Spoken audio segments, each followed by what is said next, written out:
Gentlemen, to all of you, to Professor Stephen Hawking, to Dr. Arthur C. Clarke, to you, Carl Sagan in America, Hawking, that is quite an agenda. How are you getting on with it?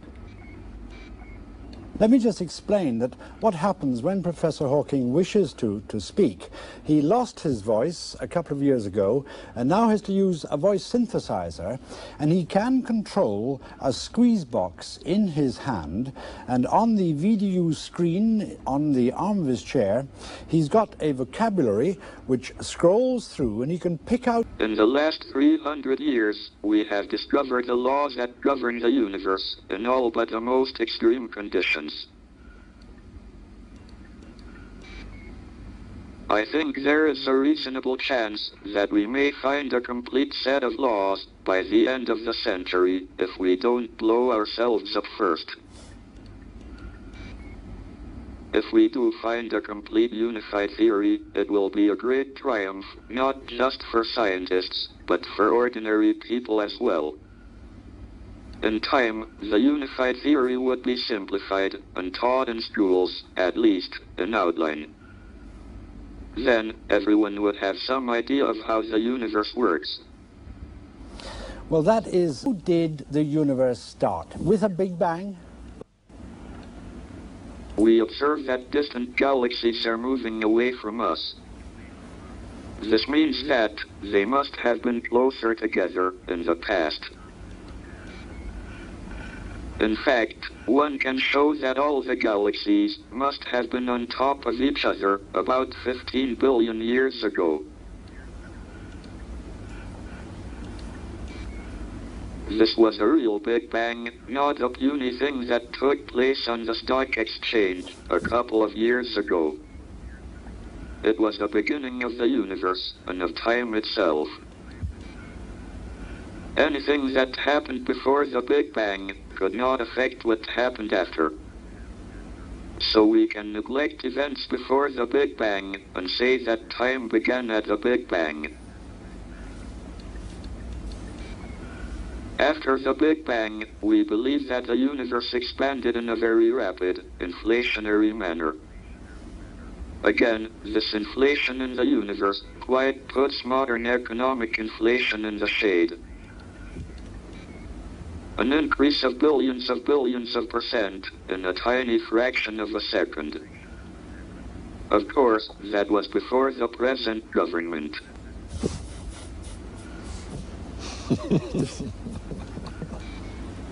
During the inflationary period, the universe borrowed heavily from its gravitational energy to finance the creation of more matter.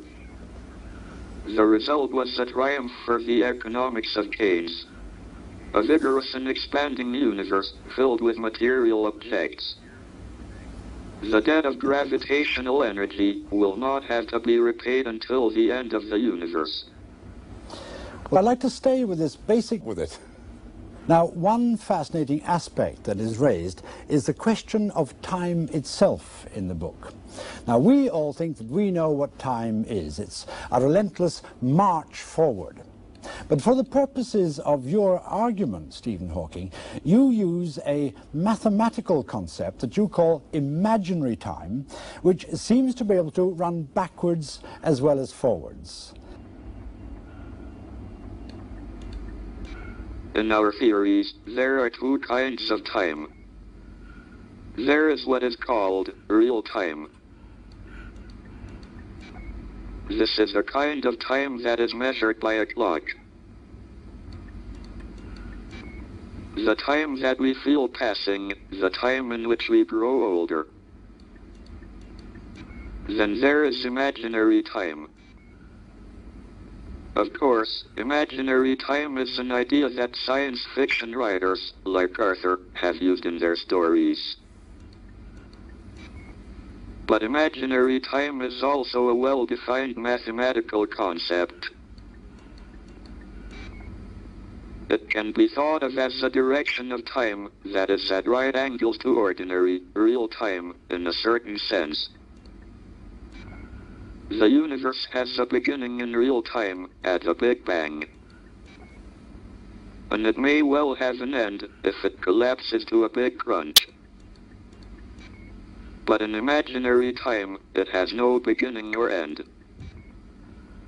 Rather, imaginary time is closed in on itself, like the surface of the Earth. The surface of the Earth doesn't have any beginning or end.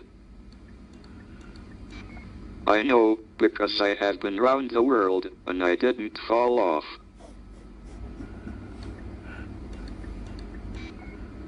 Individual particles can travel through imaginary time and arrive back at an earlier real time. But I don't believe that people will ever be able to travel back in time, like in the film Back to the Future.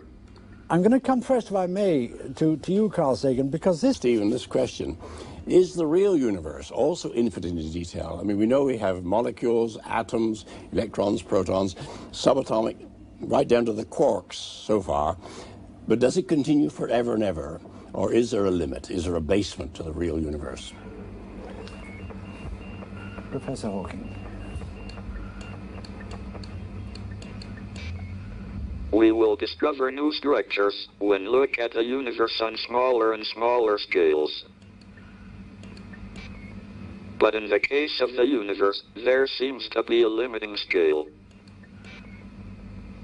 It is called the Planck length, and is about 1,000,000 billion times smaller than an inch.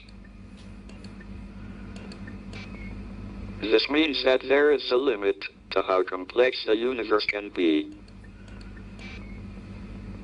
It also means that the universe could be described by a theory that is fairly simple, at least on scales of the Planck length. I just hope that we are smart enough to find it. Turn our attention back now to Professor Stephen Hawking. Do you think that we could ever hope to use the old science fiction trick of diving into a black hole and then traveling to another part of the cosmos?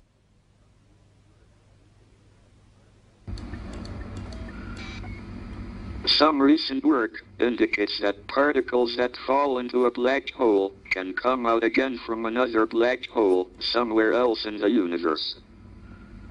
At first sight, this seems the ideal method of space travel. Just find a black hole and jump in it. But there are snags. First, there doesn't seem to be any way to choose where you come out. Worse than that, your history in real time would come to a sticky end, as you were torn apart by the gravitational fields inside the black hole. Your history in imaginary time would continue out of the other black hole. But that might not be much consolation to someone being made into spaghetti. It would be like traveling on some